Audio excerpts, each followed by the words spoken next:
Hi. So you want to know more about open space calculations. Open space calculations are one of the zoning tools that the city uses to make sure that there is open space preserved in the community, both for community character, but also for practical purposes in terms of making sure that there's enough landscaping on a property to allow for proper drainage within neighborhoods. Um, so, Starting off here, we are on the Park Ridge, Illinois website. If we scroll up here to government, click on government, go to city departments, go to community preservation and development, scroll down to zoning information, scrolling down again, we have two very vital and important aspects of this here zoning information page. Number one is the zoning lookup. Before you start the following worksheet that we're about to work them together, make sure you know where your property is and what it is zoned as. There are a few different residential zoning categories that Park Ridge uses. For the most part, R1 and R2 are the vast majority of single family houses, with R2 being of that, the majority of that. But each of those has their own open space requirement. It's important to know what zoning district you are before beginning this worksheet. And you'll be able to find that right under the zoning lookup section here. And if we scroll down here, we'll reach the zoning calculations workbook, and I will click on that. And it is a 20-page workbook that allows you to work through the different zoning calculations necessary when completing a project on your property. Now, for open space regulations, we only care about page 2 and page 17 down here. I have already taken those pages and placed those pages into a little whiteboard here, and we are going to work through this together. So, first things first, make sure that you're able to find your plat of survey. You should have been given a plat of survey upon getting the deed to your house. So, should have this lying around somewhere. If you don't have it, you may have to request it from the county to try and get that plat of survey. It's very, very important you have a plat of survey when beginning any sort of large remodeling project because the city needs to know the plat of survey and see it before they sign off on anything. So here we are with our plat of survey right here for our house. The area out highlighted here is the additional concrete patio that this applicant is applying for. And that is a 500 square foot patio. I've already done the calculations for that. Um, and then everything else that you can see here on this sheet is existing. So this hatched area, I'll just do a little of that. That hatched area is the house, and then all the other things around it are exterior walkways. And all of that will be included in our open space calculation. The first step first is to find total land area. Fortunately, this plat is rather easy, and most other plats are easy like this, where they have the total land area listed above here, 10,464 square feet. I have already written that under here. This is page 2, 10,464 square feet. Or if you have a rectangular lot, that's very easy to calculate. You can also just draw your lot down here and do the calculations yourself. So let's say this is 100 feet and this is 50 feet, then the inside of this would be 5,000 square feet. And then you would put this number right here on that second line. Now, for our purposes, we're not going to care about this because we already have the total lot area right there. So now I'm going to come over here to page 17, and I've had the steps listed to the left of the column. So the first one is required open space. Our parcel, we're going to say it's in an R2 area. So that means that 40% of the total area needs to be open space for your property. So what we are going to do is do 40% of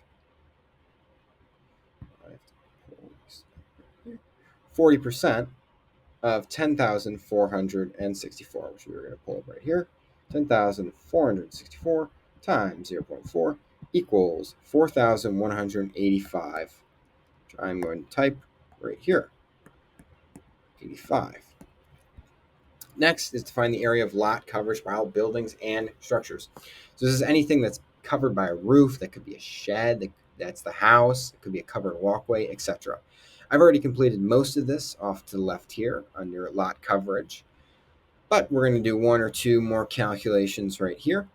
So to figure out the lot coverage of your house, when you have your plat, the exterior dimensions will be dimensioned. So you'll know generally what it looks like, but it won't give you the area of the house. So to calculate area, what you're going to do is break up your house into a series of rectangles.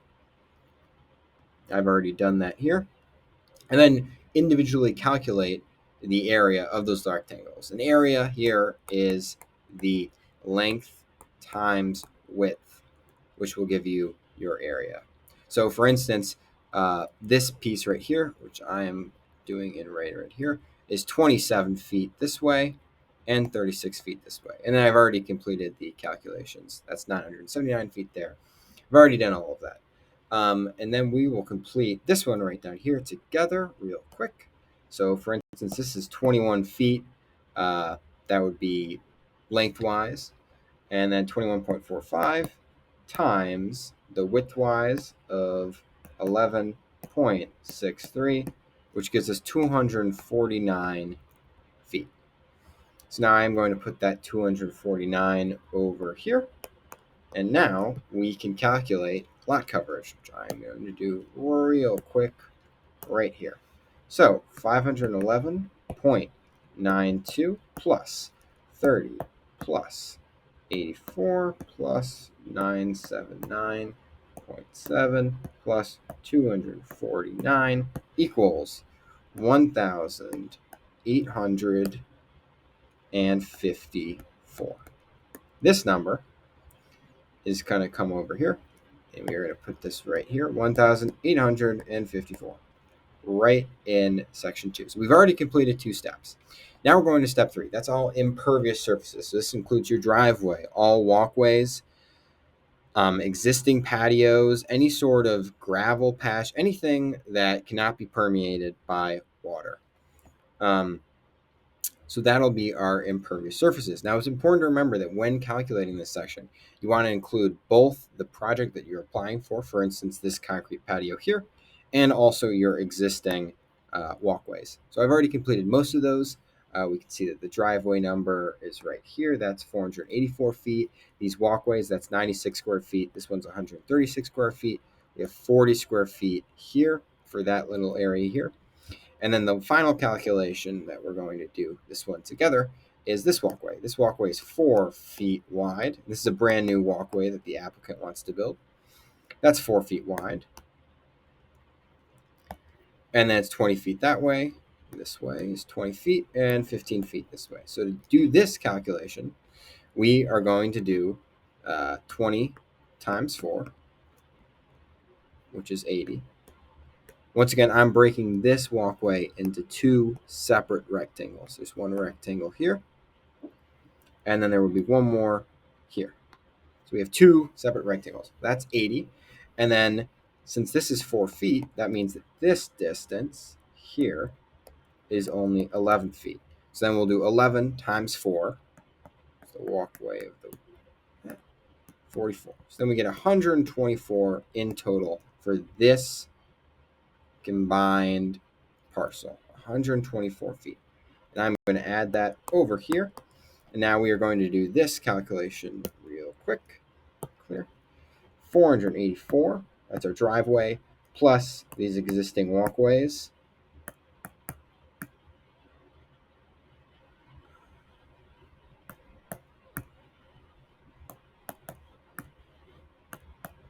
Equals 1,380 square feet. We're going to come over here to this sheet here, 1,380 square feet. Type that in right there. Now, our next step is to add these 2 numbers together, 1,854 and 1,380, which I'm going to do right here. 1,854 plus 1,380 equals 3,234 square feet of total impervious and lot coverage area. So now we want to subtract the total above from lot area lot area minus the total lot coverage. All right. So subtract this number above from the lot area. Our total lot area, remember, was 10,464 square feet. So now I'm going to do 10,464 minus 3,234. We're going to do that real quick. 464 minus 3,234 equals 7,230. That is our remaining open space on the parcel of land that we have. That number, 7,230, is almost 3,000 square feet larger than 4,185, which is our required amount of open space. So we are well within compliance for this particular parcel of land. And this right here, which I've outlined, is what you would turn in to the city, as well as this right here. And that is it. That is how you calculate open space on a parcel of land. If you have any questions regarding this, you are welcome to call Community Preservation and Development. But please do watch through this video first. Make sure that you know your zoning of your parcel of land, and try and have as much of the overall math completed before you come into the department with any questions. I hope that this video was helpful in guiding you through how to calculate open space.